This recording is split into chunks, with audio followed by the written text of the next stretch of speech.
ఆయన శరీరం, దానికి ఆయన శిరస్సు అయినాడు. కానీ కొత్త నిబంధనలో దేవాలయం అంటే దేవుని ప్రజల యొక్క సమూహం, రక్తము చేత కడగబడిన వారి యొక్క గుంపుగా వారు చేరవచ్చి ప్రభువును ఆరాధించే స్థలం, ఆ ఆలయంగా వారు ఉండాలనే దేవుడు కోరుతున్నాడు. అనేక సార్లు ఈ ఆలయం యొక్క అనుభవంలోనికి మనం రాలేకపోయాం.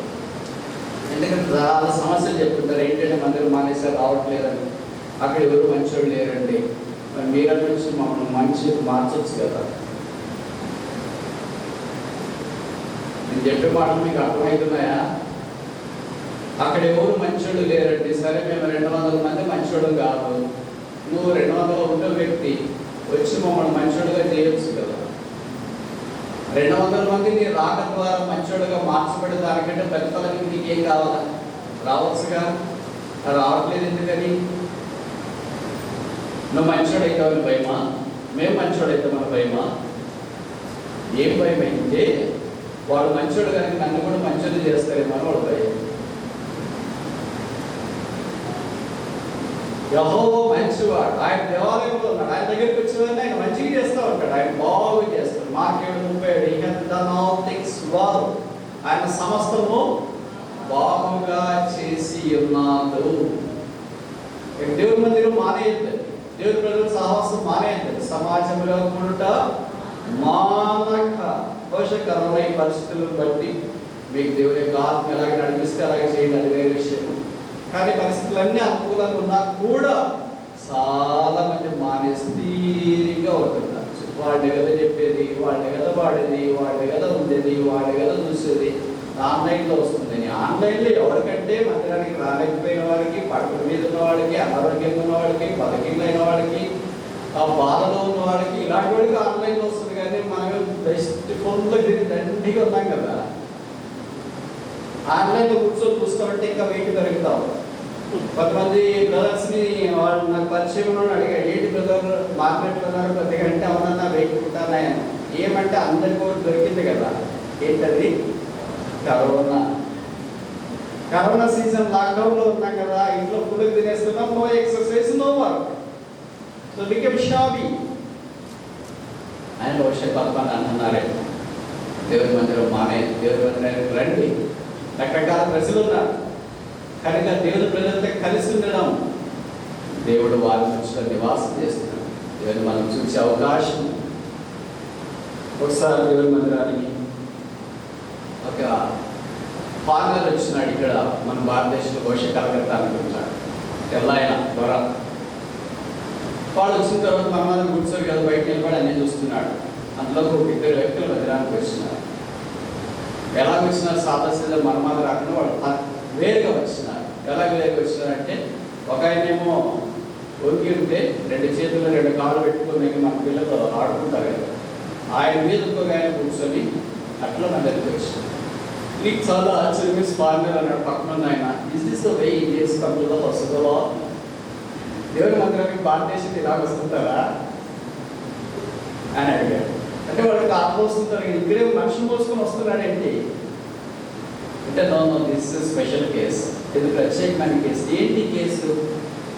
వాళ్ళిద్దరు మందిరానికి రావాలనుకున్నారు. ఇద్దరు రావాలంటే ఈ మార్గం తప్ప వేరే మార్గం లేదు. అదేంటి, ఇద్దరు రావచ్చు కదా?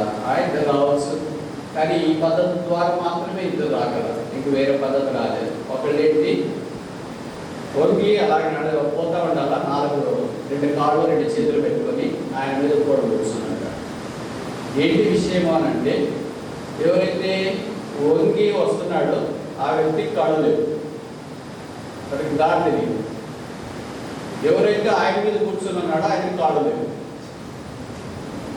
నడిసేకి రావాలి. ఇప్పుడు నడిసేకి రావడానికి ఏమున్నాయి? కాళ్ళు ఉన్నాయి, దారి తెలుసు. కాళ్ళు లేనికి ఏమున్నాయి? కాళ్ళు. కానీ ఎవరు కావాలా? ఇద్దరు కావాలి. ఇద్దరు మందిరికి రావాలి. కాళ్ళు లేనివాడు మందిరికి రావాలా, కాళ్ళు లేనివాడు కూడా మందిరికి రావాలి. ఇద్దరు రావాలంటే ఇంకేం మార్గం అని బెస్ట్. అందుకంటే అలాగా రకరకాల మనుషులు ఉంటారు, రకరకాల లేనుడు కూడా ఉంటారు. ఆత్మీయమైన కాళ్ళు లేనుడు ఉంటారు, ఆత్మీయమైన కాళ్ళు లేనుడు ఉంటారు, ఆత్మ సంబంధమైన విషయాలు లేని ప్రజలు కూడా ఉంటారు. దేవుని మందిరం మానేయడానికి ప్రయత్నం చేయొద్దు. ఆ మధ్యలో నేను స్థలానికి వెళ్తే ఓ బ్రదర్ని అడిగాడు, ఏంటి బ్రదర్ పలానా బ్రదర్ రాలేదేంటి అని. పలానా బ్రదర్ ఎందుకు రాలేదు బ్రదర్ అంటే, పలానా బ్రదర్ వచ్చినాడని ఆయన బయట చూసి వెళ్ళిపోయాడు. ఎవరి పేరు అబ్రహాము, ఆయన పేరు ఉన్నాను. అబ్రహాం బ్రదర్ మందిరంలో కనిపించినాడు. అప్పుడు లోతు బ్రదర్ మందిరానికి వచ్చినాడు. బయట ఆయన వచ్చి లోపలికి రావాలి. కొంతమంది చూస్తారు లోపల ఎవరు ఉన్నారు, ఎవరు పాటలు పాడుతున్నారు, ఎవరు కీబోర్డ్ వేస్తున్నారు, ఎవరు లింక్ చేస్తున్నారు, ఎవరు మైక్ పెడతారు. ఇవన్నీ చూసి వాళ్ళకి సంతృప్తి అయితేనే లోపలికి కాలు పెడతారు. యెహోవా చేత ఆశీర్వదించబడినవాడా చెప్పరేంటమ్మా. నీవు బయట నిలవలేవా అంటే నిలిచేవాడు ఉన్నారని అప్పట్లోనే నిలిచిపోయింది. దేవుడు పరిశుద్ధాత్మ దేవుడు ఇప్పుడు కూడా నిలిచేవాడు ఉన్నారు. అలాగే బయట వాళ్ళు నిలిచోరే ఉంటారు. వాడికి నచ్చిన వ్యక్తులు కనిపిస్తే అప్పుడు లోపలికి వస్తారు. నచ్చని వ్యక్తులు కనిపిస్తే అక్కడి నుండి అలాగే వెళ్ళిపోతారు. ఎవరో మన కలిసి అడిగి బియ్యం కదా వెళ్ళిపోతారు. కొద్దిగా కనుక్కోదు. ఇప్పుడే ఫోన్ వచ్చింది కదా మళ్ళీ వచ్చేస్తారు. మళ్ళీ దానికి అబద్ధాలు మంచినీళ్ళు తాగినట్టు అబద్ధాలు చెప్తుంటారు కదా. నేను దీన్ని రివైజ్ చేసిన మంచినీళ్ళు మాదిరిగా గాలి ఇచ్చినట్టు అబద్ధాలు చెప్తాను. నేను అన్నాను, సరే అబ్రహాం అనే బ్రదర్ మందిరంలోనే కాడించదు, లోతు బ్రదర్ మందిరం దాకా బయట పెడితే పొరపాటుని లోతు బ్రదర్ కూడా పర్లోక రాజ్యానికి వెళ్ళాడు. పొరపాటున పర్లోకంలో దేవదూతలు చెప్పారు, ఏంటి అబ్రహాం వచ్చినప్పుడు ఆయన నుండి అంటే వచ్చేసాడండి ఇక్కడే కూర్చొని ఉన్నాడు అని చెప్పారు అనుకోండి. అది ఏం చేస్తాను లోపలికి వెళ్తా బయట వెళ్తాను. ఏం చేస్తాం బ్రదర్ ఎక్కడికి ఆ దగ్గర కూర్చొని ఉంటాం లేండి. అదేది ఇప్పుడు నింటే కూర్చోవచ్చుగా. మనుషులు మనకు పడిన వాళ్ళు చాలా మంది ఉన్నారు. ఆఫీస్లో కూడా మాకు పడిన వాళ్ళు చాలా మంది ఉంటారు. మా మీద కక్ష కట్టే వాళ్ళు చాలా మంది ఉంటారు. ఆఫీస్ మానేసేమా మన ఇంటి పక్కన కూడా పడినవాడు ఎంతమంది ఉంటారు. పొరుగు వాళ్ళు అసలు మనం బయటకు వస్తేనే ఉమ్మేస్తేనే వాళ్ళు పడదు. ఇప్పుడు కాదు అప్పుడు. అలాగే ఎంతమంది మనకు పరిచయం పడిన వాళ్ళు చాలా మంది ఉంటారు. ఇల్లు వెకేట్ చేసి వెళ్తామా. ఇంటి పక్కన పడవాడు ఉంటే ఇల్లు వెకేట్ చేయము. ఆఫీస్లో పడవాడు ఉంటే ఆఫీస్ మానేము. తర్వాత ఇక మనం ఏదైనా పనులు చేసే దగ్గర మన పొలం దగ్గర పడవాడు ఉంటే పొలం దగ్గరికి వెళ్ళడం మానేము. ఒక్క దగ్గరికి వెళ్ళడం మాత్రం మానేస్తాం. అదేంటంటే దేవుని మందిరం. అంటే దేవుడు వాళ్ళకి ఇంటికి వచ్చినట్ల ఏముందిలే దేవుడితో పెట్టుకోదమ్మా. ఒకసారి చెప్పనా, బైబిల్లో రాయబడి యెహోవా చేతిలో కొడుట బహు భయంకరం. కఠినంగా చెప్తున్నానని అనుకోవద్దండి. కఠినంగా కూడా చెప్పట్లేదు. ముగిసేస్తే యానివర్సరీ రోజు కఠినంగా చెప్పడం. ఏ బ్రదర్ నాన్నగా చెప్తారు, జోసఫ్ అని ఎవడు చెప్తాడే, ఆయన పండితుడు కాదు. ఆయన పాదం దగ్గర కూర్చోడానికి కూడా నేను యువకుడు కాదు. వాడు నిలబట్టి వాడు పాయింట్ వస్తే మాకున్న పాయింట్ కూడా ఎగిరిపోతుంది. 5 పాయింట్ అంటే ఉదయం 3 వచ్చినాయి, ఇప్పుడు 4 వచ్చినాయి.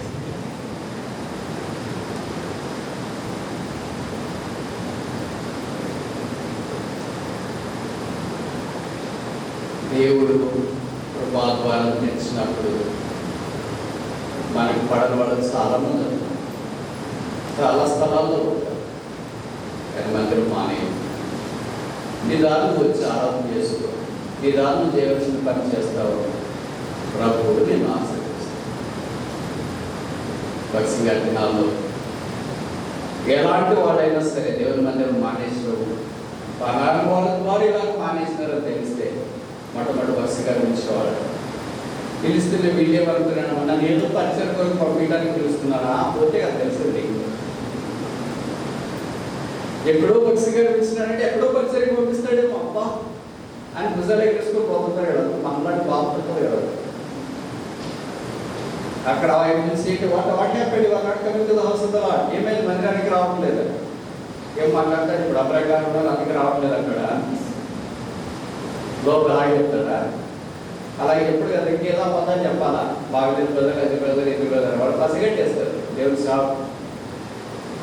అందుకని ధైర్యం చెప్పి ప్రోత్సహించి don't stop coming to the house of the lord. దేవుని మందిరికి రావడము మానేయదు. ప్రార్థన చేసి పంపించేవాడు. కొన్నిసార్లు వాళ్ళు ఏం చేసేవాడు అంటే కొంత తగ్గి తీయడానికి ఈ రాత్రి ఇక్కడే ఉండు అనేవాడు. ఈ రాత్రి ఇక్కడే ఉన్నట్టు మనం అంటే చాలా పనులు ఉంటాయి. ఒకసారి కాన్వకేషన్ జరుగుతున్నప్పుడు ముందే వెళ్ళేవాడు. రోజు 9 రోజులు కాన్వకేషన్ కదా. ముందే వెళ్ళేవాడు. కాంపిటీషన్ అయిపోయిన తర్వాత లాస్ట్ వెళ్ళేది వాళ్ళే. ఒక సేవకుడు ఆయన ప్రభు దగ్గరికి వెళ్ళాడు, లేడు, చాలా పెద్ద ఆయన కాంపిటీషన్ అయిపోయిన తర్వాత ప్రతి సేవకుడు ఆ దినాల్లో వచ్చినప్పుడు ఏంటి భక్తి గారికి కనిపించాలా, వెళ్ళేటప్పుడు వాళ్ళు వెళ్ళేటప్పుడు కూడా ఏంటి భక్తి గారికి కనిపించాలి, వెళ్ళేటప్పుడు ఏంటి భక్తి గారికి కనిపించి ప్రార్థన చేయించుకుందాం అనిపోతే వాటి అవ్వయ్యో అంటే కుదరనా వైద్యుడికి ఎందుకు వచ్చినామనంటే ప్రార్థన చేసి నేను దూరెళ్తానన్నా.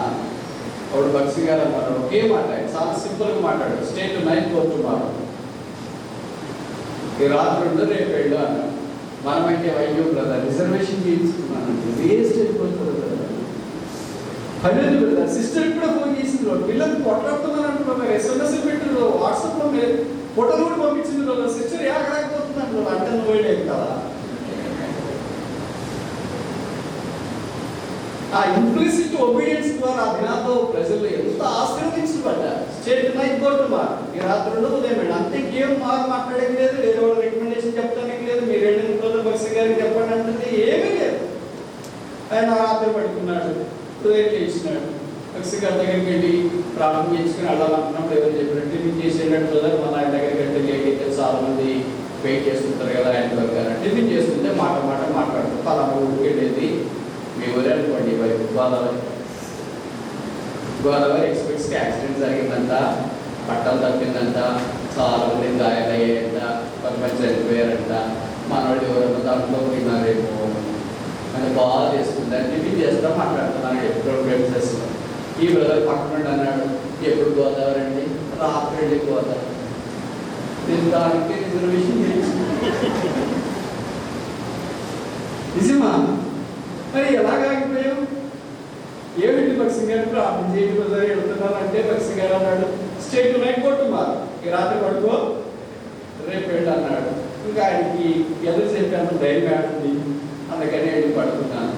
ఇప్పుడు దేవుడు ఎంత అద్భుతం చేశాడు, నేను ప్రాణం నుండి కాపాడు. ఒక్క మాటలో ఎంత శక్తి ఉంది చూడండి, చెప్పడంలో ఎంత శక్తి ఉందో వినయం చూపించడంలో కూడా అంతే ఆశీర్వాదం. ఈ దినాల్లో 2 లోపించినాయంటే తప్పు కాదు, మనుషులు వినయం చూపించట్లేదు. అలాగే స్టేట్ 9 కోరుతున్నారంటే అలా ఉన్నాడని చెప్పడం కాదు అర్థం. చిన్న విషయాలు దానికి ఏ క్రయం చెల్లించేది.